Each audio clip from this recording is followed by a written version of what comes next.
Spirit really directs our attention to our natural instincts, that we have kind of lost our connection to our primal selves, to the parts of ourselves that defend our children, that simply have a connection to natural time and natural life.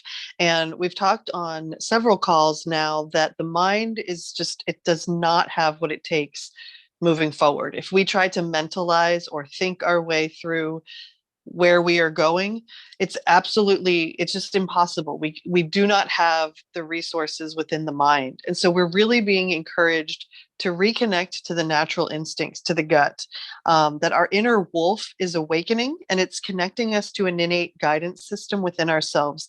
And Spirit is acknowledging that the human race gets so distracted by our outer world that we forget to tune into our bodies, and that our bodies are actually the vessel with which in the soul needs to embody. So if we are disassociating from our bodies or escaping out of our bodies, we do not have the power to anchor and to embody the codes, that the light codes that the soul is bringing for us.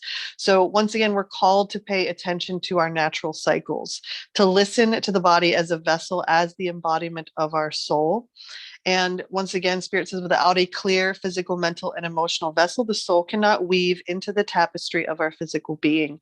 So we must eat when we are hungry, sleep when we are tired, rest, when we just need to rest and zone out or zen out, to walk, to stretch, to dance, to sing, to use our voice. That's incredibly important. We've talked about the voice being the remedy for so much of the frequency distortion on this planet.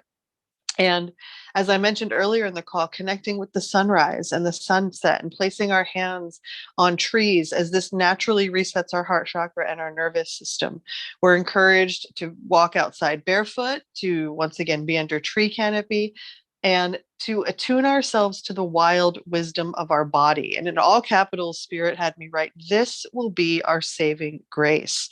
It's placing us right place, right time, and out of harm's way.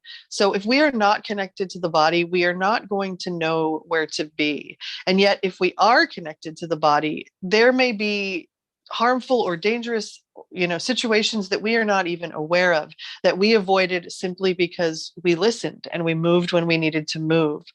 And the lyrics that came on during this part of the meditation were, baby, all I'm asking is let me take you dancing. And it felt like the body, romancing the soul, saying like, I'm here for you, like, let's dance. And the acknowledgement that we need to be moving the body in order for the soul to land within us.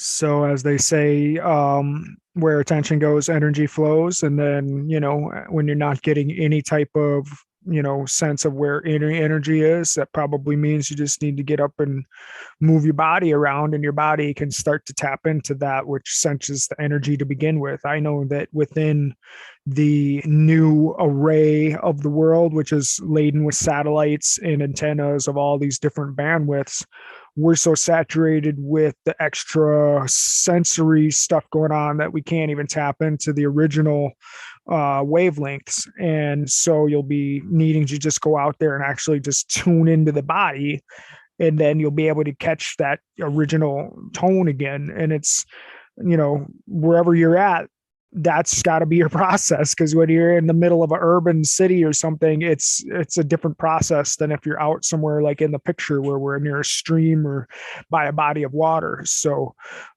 just apply the methods that work for where you're at, but know that you got to be pretty constant at it. You can't be, Marsha was talking just now about gaps. You find yourself with little gaps where you're disembodying, or having mental mental merry-go-rounds or something where you catch yourself, say, where did I just go? The big thing is that you don't lament on the fact that you're having gaps or that you need to be hard on yourself. You just get back into, that sensory, that receptive modality. And it's easier said than done. That literally is to the mode of being, is the mode as a mode of receptivity. But dancing, moving spontaneously, moving your inner body where it's like you could just be sitting motionless or standing motionless, but you can like move your energetic body all around. You got arms that aren't attached to your physical arms that you can flap all around. It's all in your mind's eye, of course, but all of that is building towards you being in a more sensory receptive mode, so it's all helpful.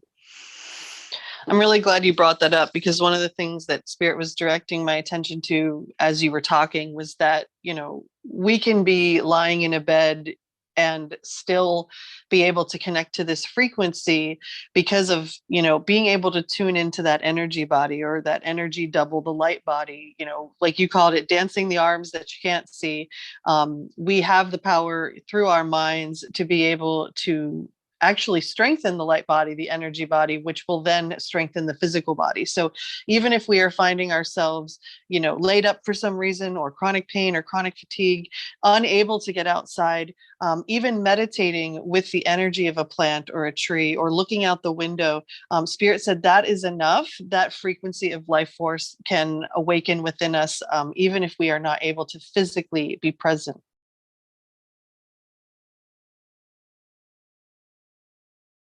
I know a lot of people have been commenting about how the frogs are so melodic in the evenings right now during this part of the season, wherever they're at. And it's kind of like a whole phenomenon across all of the North American, latitudes. So that's something that I really can easily tap into, is the sound of the frogs at night, because sometimes they can be just ridiculously loud. And that's kind of, it's very parallel to tinnitus. So just is something that I definitely resonate with.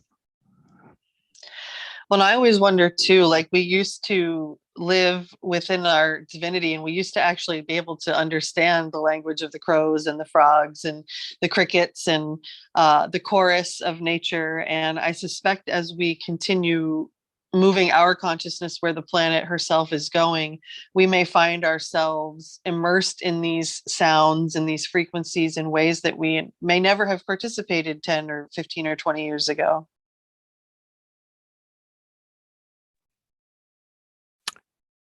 Yeah, I think that there's also kind of a sense of dream yoga that's involved, where you maybe have traveled somewhere where you had this lagoon that was just so awesome, and whatever point in time that you were there, it was just had so much life and sounds going on, and you can literally tap back into that as though you were there. And so there's just a whole little spiral of time that, taking out the idea of time, there's just a spiral there, and you get to jump all around on it as though you're on some kind of a, magic carpet. And that's literally what dream yoga is. And so, what Marsha was basically stating before is that if you are literally in a dumbass meeting where, your attention is waning anyways towards whatever's being, put into the meeting, you can use dream yoga right in that moment to become more receptive and to build your energetic body. If you find that the company that you're in is creating a wanning in your,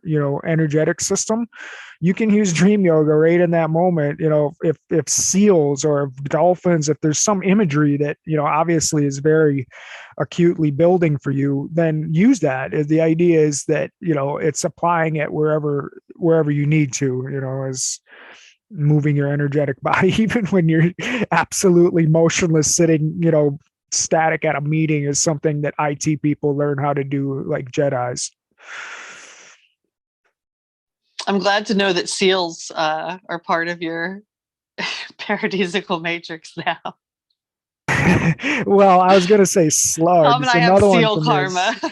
is banana slugs are a big totem for me. And so it's like, what do you say to one when you come upon one? Well, I mean, you might be just about falling asleep when you're at some meeting. You'd be like, oh man, if I just had a banana slug, slug on by right now, I could at least talk to that and be like, focused and energized by at least something in this room.